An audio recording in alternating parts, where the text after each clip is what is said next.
അങ്ങനെ വന്നപ്പോൾ ആദ്യം ആ മനുഷ്യന്റെ മനസ്സിലേക്ക് വന്നത്, ഈ വാക്യത്തിനകത്ത് വായിച്ചപ്പോൾ, വാക്യത്തിന്റെ ഉള്ളറകളിലേക്ക് കടക്കാതെ അതിന്റെ പുറത്ത് നിന്ന് വായിച്ചപ്പോൾ എനിക്ക് ബോധ്യപ്പെട്ട കാര്യം, കഷ്ടം സഹിക്കുന്ന ആരെക്കുറിച്ചെങ്കിലും തീവ്രമായ ദുഃഖം, അങ്ങനെ ഒരു പ്രതിസന്ധി നേരിട്ടപ്പോൾ, ഞെരുക്കം വന്നപ്പോൾ, ചിലർ ഒറ്റപ്പെടുത്തിയപ്പോൾ, അങ്ങനെ വന്നപ്പോൾ ആദ്യം ആ മനുഷ്യന്റെ മനസ്സിലേക്ക് വന്നത്, ഈ വാക്യത്തിനകത്ത് വായിച്ചപ്പോൾ, വാക്യത്തിന്റെ ഉള്ളറകളിലേക്ക് കടക്കാതെ അതിന്റെ പുറത്ത് നിന്ന് വായിച്ചപ്പോൾ എനിക്ക് ബോധ്യപ്പെട്ട കാര്യം, കഷ്ടം സഹിക്കുന്ന ആരെക്കുറിച്ചെങ്കിലും തീവ്രമായ ദുഃഖം സഹിക്കുന്ന, വല്ലാത്ത വേദനയിൽ കൂടെ കടന്നു പോകുന്ന, ഈ വാക്യത്തിന്റെ പശ്ചാത്തലത്തിൽ ഒരു അനർത്ഥ ദിവസത്തെ അഭിമുഖീകരിക്കുന്ന, ഒരു കഷ്ട ദിവസത്തെ അഭിമുഖീകരിക്കുന്ന പ്രിയപ്പെട്ടവരാണെങ്കിൽ നിങ്ങൾക്ക് വേണ്ടി ഞാൻ പരിശുദ്ധാത്മാവിൽ പറയാം, ആദ്യം നമ്മുടെ മനസ്സിനകത്ത് വരേണ്ടത് നമ്മളെ സഹായിക്കാൻ ഒരു ദൈവം ഉണ്ടെന്നുള്ള ചിന്തയാണ്.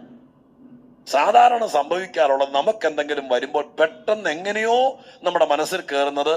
നമുക്കൊരു ഭയങ്കര എതിരാളിയുണ്ട്, നമുക്ക് ശത്രുവുണ്ട്, നമുക്കെതിരെ ആരോ എന്തോ ചെയ്യുന്നുണ്ട്. ഈ ചിന്തയാണ് ആദ്യം നമ്മുടെ അകത്ത് വരുന്നത്. ആ ആകുലതയാണ് പലപ്പോഴും നമ്മളെ പ്രാർത്ഥിക്കാനും പ്രാർത്ഥിപ്പിക്കാനും, ചിലപ്പോൾ ദൂതുകളൊക്കെ പറയുന്ന ദൈവദാസന്മാരെ വിളിച്ച് ഞങ്ങൾക്ക് വേണ്ടി ഒന്ന് പ്രാർത്ഥിക്കാമോ,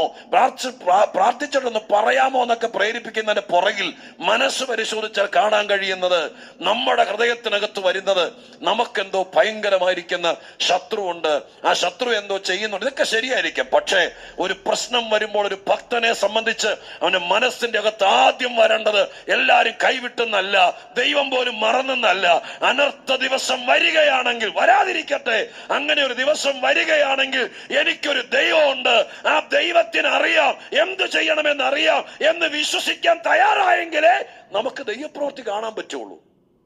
ആദ്യം നമ്മുടെ മനസ്സിനകത്ത് വരണം, ഈ വാക്യത്തിന്റെ പശ്ചാത്തലത്തിൽ എന്ന് പറയാം,